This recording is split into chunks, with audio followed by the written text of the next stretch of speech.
Hey guys, it's Matt. Everybody but Bill would like to thank Shitan for the Max Headroom versions of Matt.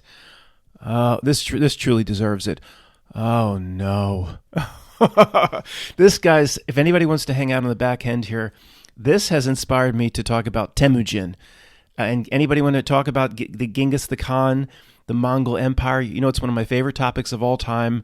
How on camels or riding iguanas or whatever they did, they took over 1/3 of the entire world. The most ridiculous story of all time, because this looks like Temujin. The AI, for some reason, look, I'm no fitness model. I ain't gonna win no fitness competition if one was held today, I assure you. But I have a gut, but I need to lose about 7 pounds. It's not this. The AI keeps putting 15 to 20 pounds on me, and it just adds a touch of Asian, as you'll see. It's literally Timujin, Genghis Khan to a degree. This one didn't put much weight on me, and it's a nice shirt. I don't dress. It has me more cleaned up than I typically am. This one doesn't put much weight on me. The rubber ducky, thank you, Shitan. The rubber ducky's there almost every time. Most of these also add much more hair than I have. This one is with the green background. This is the Temujin look. This is what inspired me, I believe, this one to do the Genghis Khan on the back end here. Do you think Temujin had rubber duckies? I don't know, in his frozen bath? It's not bad. Next one. Oh, she tried to incorporate Zara, which, the calico, AI could not figure it out exactly about the calico, but not bad. How does it, and I've never worn those, guys. I have glasses exactly like that, and I've never worn them, quote, on camera, so it's a little creepy. The black, there's the Zara with a little bit, somebody will say that's one eye. So it's as the AI was trying to do the calico in the black and white. Looks like a mohawk to a degree, and it's a little bit like Zara, way more hair than I typically have. Oh, this is where you try to combine characters. I see more Elon Musk than I see me, but it was an attempt to combine me with Elon Musk. That looks like me, guys. The one with me just kind of shouting. That does look like me, where some of the others really don't, but that one does. Me and Zara.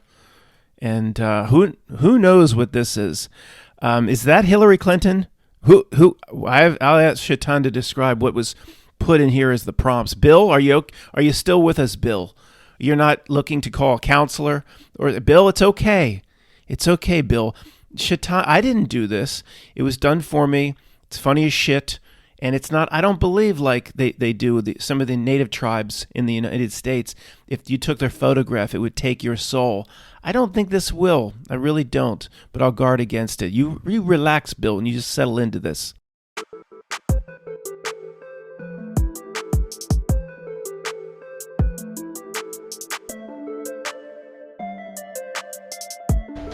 Guys, here's the supposed progression of the Mongol Empire outward over, I don't know, let's see, maybe 200 years. I mean, just where it says there in dark red, the Great Mongol State, it's like 5 times the state of Texas, just right where that wording is. Do you know how inhospitable it is? I mean, much of that region, -30 degrees reaches in the winter. And then these regions, the size of the state of Pennsylvania, just pop up and go away. I mean, okay, look, I don't even know what to say about this. Who's holding the territory? Let's say they go in with the army and conquer whatever. How are they able, how quickly do they reproduce? Who's holding the territory? Come on, man. I don't know what this means. Tartaria, I don't know what that is either, but this is ridiculous. Do you have any idea how big the landmass is? It would take you your entire life to basically walk. It would take your entire life to walk this landmass around its outer edge. And then they start losing the territory. Why? What? They were so established, then they lose it all. Come on. Give me a break.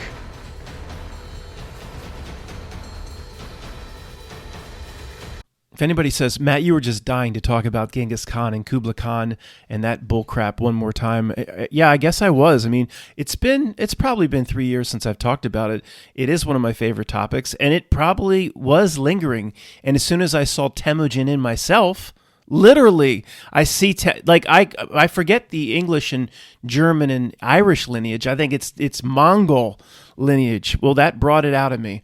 So let's dive into one of the biggest Kublai Khans, Genghis Khans of all time, the Mongol bullcrap empire. Is this going to get? Do I need to do code on this? Will there be here? They're going to put a banner underneath. This is the real information about the Mongol Empire. Okay, Genghis Khan's reign, the Mongol Empire. He started it all. Temujin is Genghis Khan, by the way. Put your hands out. Basically, 1200 A.D. Not when he was born. The reign started. The reign of terror started to take over the world. Basically, it was Kublai, his grandfather, that expanded it to what they say about a third of the entire world. But Genghis got a big chunk of it himself. Now, guys, I poke a little bit at the mud flood and the Tartaria researchers, and there are brethren. I think they're just collecting up the information that a false reality provides in a reality generation machine, but that's for another conversation or discussion. The biggest evidence that exists for anything associated with Tartaria, and I've never driven into it, doved or dived into it, it's this Mongol story is so ridiculous that I think a lot of the Tartaria researchers come along and say it's not the Mongol Empire, that's what the history presents. It's basically, that is Tartaria to a degree. They were in control of the third of the world. There's something there because this Mongol story is ridiculous. Now, Kublai the Khan, is about 1260. He's the grandson, I believe, of Genghis Khan. I think there was another emperor that's sandwiched between them. That guy's got to really be upset.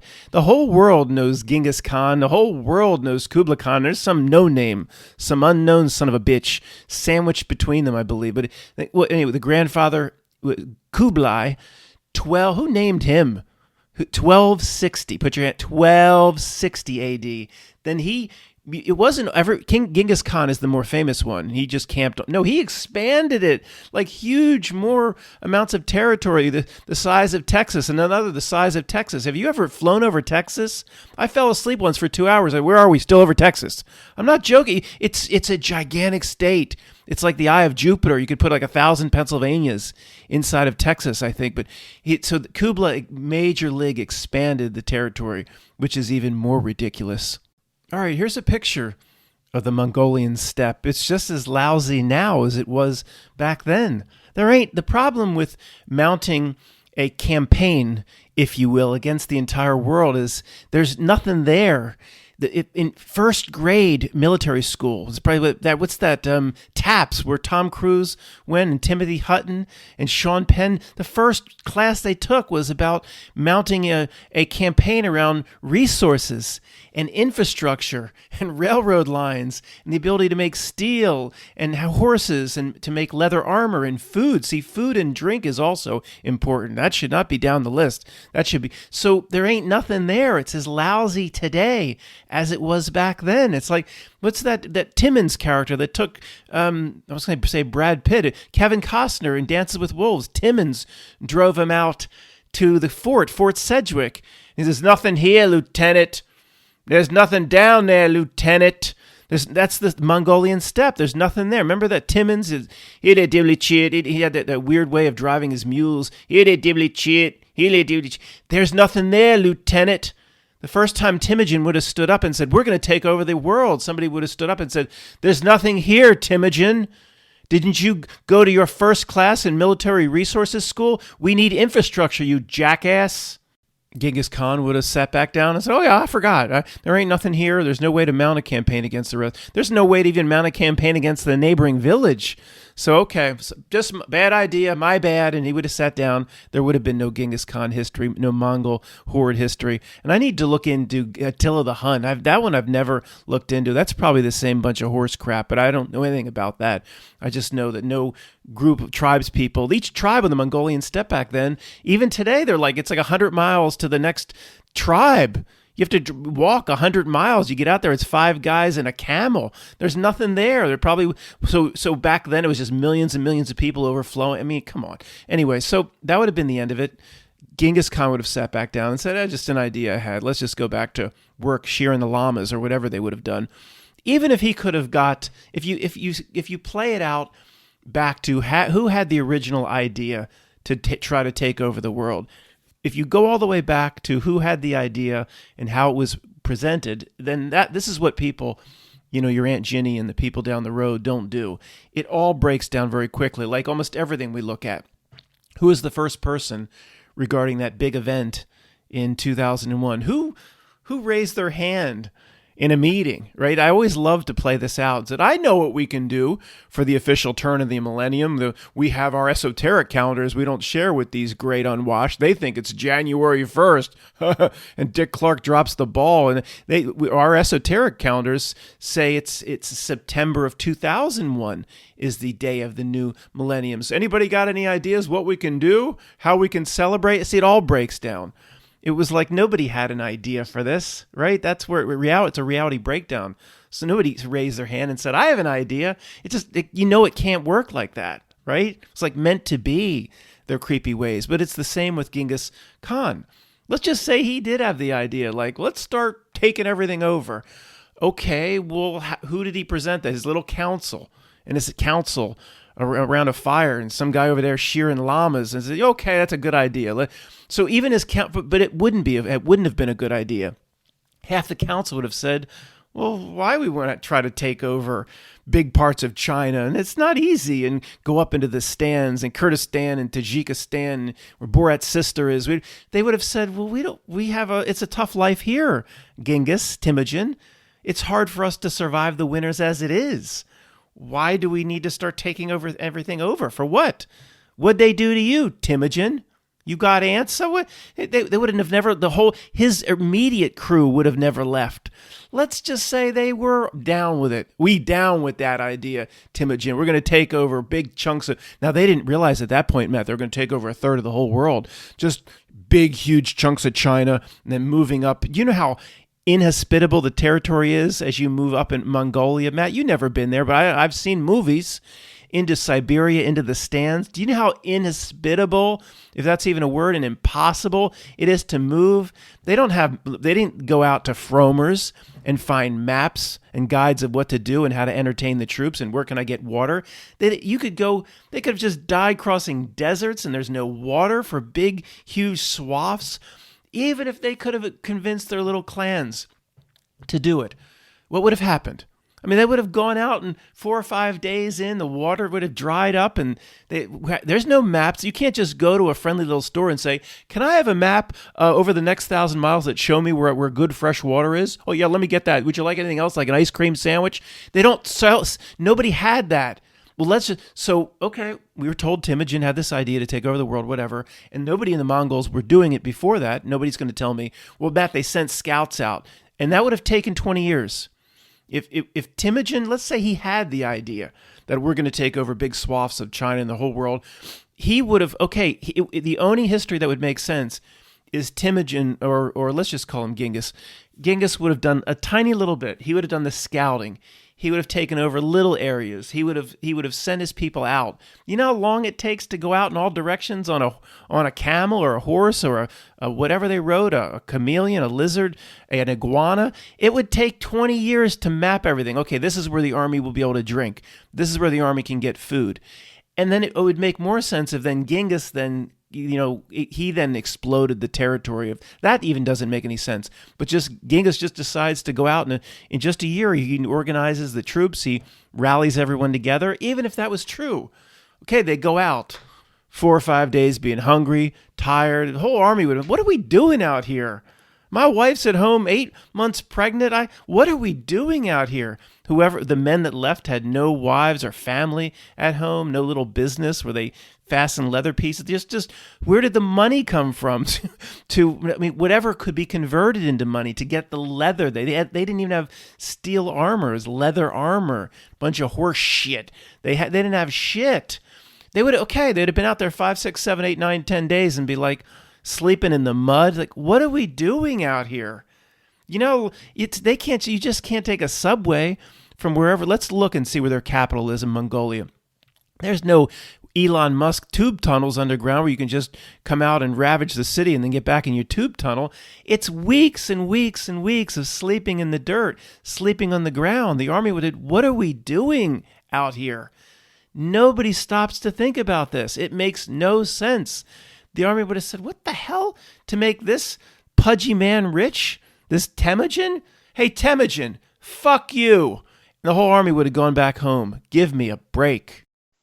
Matt, surely Genghis Khan and the Mongols had an advantage. They had a military advantage of some kind, and that's what's so frustrating, my friends. They were at a disadvantage across the board. This is the armor. Look up Mongolian army, the Golden Horde, I think it's called. Here's the armor.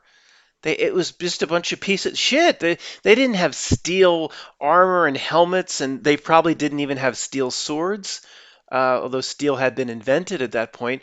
The top left, I know it's probably hard to see, they had some sort of leather armor. Remember in Dances with Wolves, he wants to you want to try on the jacket, soldier's jacket, and then he trades him those beads or whatever. Good trade. That's kind of those beads. Well, that's not exactly armor, but that looks like what they had. They didn't have shit in the way of any sort of military advantage. And in fact, they would be at a disadvantage in every single line item on what you would call a boxer versus boxer tail of the tape. Let me read this to you guys. It's hard to see. Genghis Khan once said to have issued all his horsemen with silk vests. Silk, as an arrow hitting silk does not break the silk, but ends up embedding the arrow in the flesh wrapped in silk, allowing the arrow to be removed by gently teasing the silk open. It's like mithril. What is that stuff they call it in Lord of the Rings? Mithril. The elves made for Frodo, mithril. First off, guys, I mean, this is ridiculous by itself. The whole army got silk. Do you realize the whole origin of this whole silk story? Silk comes from a silkworm or a silk moth. You need an insect or an animal. It was only for the highly wealthy or the royalty class or the upper 1% of the 1%. You can't bang out silk like you can bang out polyester for an entire army. What? Let me see what else it says. This is opposed to the usual method of removing barbed arrows. Well, come on, man. What are we getting? We getting new boots, Temujin, today? New belts? No, everybody's getting silk. Come on, man. You can't just bang this out like rayon.